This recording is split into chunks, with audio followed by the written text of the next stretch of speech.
নমস্কার বন্ধুরা, আমি চিরঞ্জিত। আজকে কথা বলবো যুক্তরাষ্ট্র ও ভারত একটি বড় ট্রেড ডিলের ঘোষণা করেছে, যার মাধ্যমে ইউএসতে ভারতে পণ্যের উপর লাগানো ট্যারিফ 800% নামিয়ে আনা হয়েছে।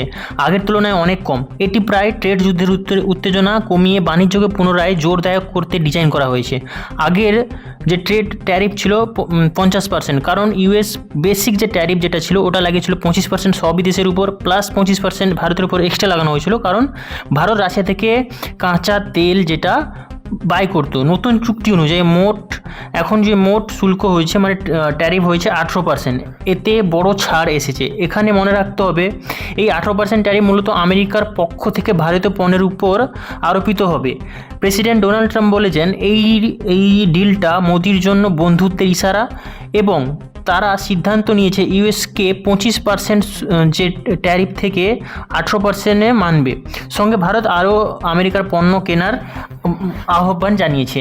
ট্রাম্প আরও বলেছেন, ভারত বাই আমেরিকান এর প্রতিশ্রুতি দেবে এবং ভারত দীর্ঘমেয়াদী প্রায় $500 বিলিয়ন ইউএস পণ্য কিনবে, যেখানে এনার্জি, প্রযুক্তি, কৃষি, কয়লা ইত্যাদি অন্তর্ভুক্ত। প্রধানমন্ত্রী নরেন্দ্র মোদী এই নতুন ট্যারিফ অ্যানাউন্সমেন্টকে স্বাগত জানিয়েছেন এবং বলেছেন, মেড ইন ইন্ডিয়া পণ্যগুলো এখন ইউএসতে কম ট্যারিফে প্রবেশ করতে পারবে। এটা দেশের রপ্তানিকারীদের জন্য অনেক ভালো সংবাদ। তবে সরকারের পক্ষ থেকে কিছু বিষয় এখনও বিস্তারিতভাবে ঘোষিত করা হয়নি, অর্থাৎ ভারত রাশিয়ান তেল কেনা সম্পূর্ণ বন্ধ করবে কিনা, এবং ভারত নিজের পক্ষের শুল্ক, মানে যে ট্যারিফ ওটা বাধা কতটুকু কমাবে, এইগুলো স্পষ্ট নথিতে এখনও আসেনি। যখনই আসবে আমি এখন নতুন ভিডিও বানিয়ে আপনাদের সামনে নিয়ে আসবো।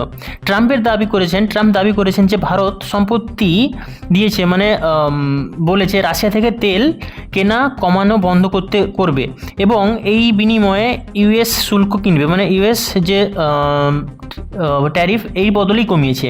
কিন্তু সরাসরি ইন্ডিয়ান মিনিস্ট্রি থেকে এখনও পর্যন্ত কোনো অফিসিয়াল ঘোষণা হয়নি রাশিয়া তেল কেনা বন্ধ হবে কি হবে না। এই যে কোন কোন জিনিসের উপর শুল্ক বদলাচ্ছে, এই ডিলে ব্যাপক শুল্ক পরিবর্তন হয়েছে, যেমন engineering goods, textile, garments, jewellery, chemical যেগুলো আছে, পেস্টিসাইড আছে, অটো কম্পোনেন্টস আছে, electric parts, marine goods, leathers, footwears, এগুলো কিন্তু ইউএস ট্যারিফ কমেছে 18%। এছাড়া বলা হয়েছে ইউএস আগের মতোই 250% পর্যন্ত পেনাল্টি ট্যারিফটা রিমুভ করেছে, যা রাশিয়ার তেল নিয়ে টানাপোড়ার কারণে চাপানো হয়েছিল ভারতের উপর। কৃষি এবং সংবেদনশীল সেক্টর, ভারত সরকার জানিয়েছে কৃষি এবং ডেরি পণ্যের উপর বিশেষ সুরক্ষা রাখা হয়েছে। এমনকি নতুন যে ডিলে তারা আমাদের যে কৃষকদের উপর কিন্তু কৃষকদের স্বার্থ রক্ষা করেছে।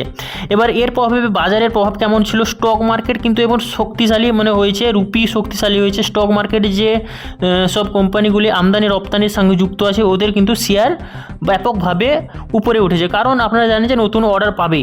এবার এখানে কিছু প্রশ্ন থেকে যায় যে পুরো কি চুক্তি সাইন হয়ে গেছে, কিন্তু এখানে বলে দিচ্ছি পুরো চুক্তি কিন্তু সাইন হয়নি। ভারত বাস্তবে রাশিয়ান তেল কেনা কি বন্ধ করেছে বা করবে, এখনো পর্যন্ত কিন্তু আমাদের ভারত সরকার এখনো পর্যন্ত কোনো কনফার্মেশন দেয়নি। $500 বিলিয়ন আমেরিকা পণ্য কেনার ঘোষণা পূর্ণ হবে কি, অফিসিয়াল ইন্ডিয়ান মিনিস্ট্রি আমাদের আছে যেখানে, এখান থেকে এখনো পর্যন্ত নিশ্চিত হয়নি। এবার একটা কথা বলে রাখি যে ভিডিওটা যদি ভালো লেগে থাকে অবশ্যই চ্যানেলটিকে সাবস্ক্রাইব করবেন, পাশে থাকবেন। এবার সাবস্ক্রাইব করার পর বেল আইকনটা প্রেস করবেন। আমি এরকমই বাংলায় আপনাদের জন্য ভিডিও নিয়ে আসবো। দেখা হচ্ছে আগের ভিডিওতে। জয় হিন্দ, বন্দে মাতরম।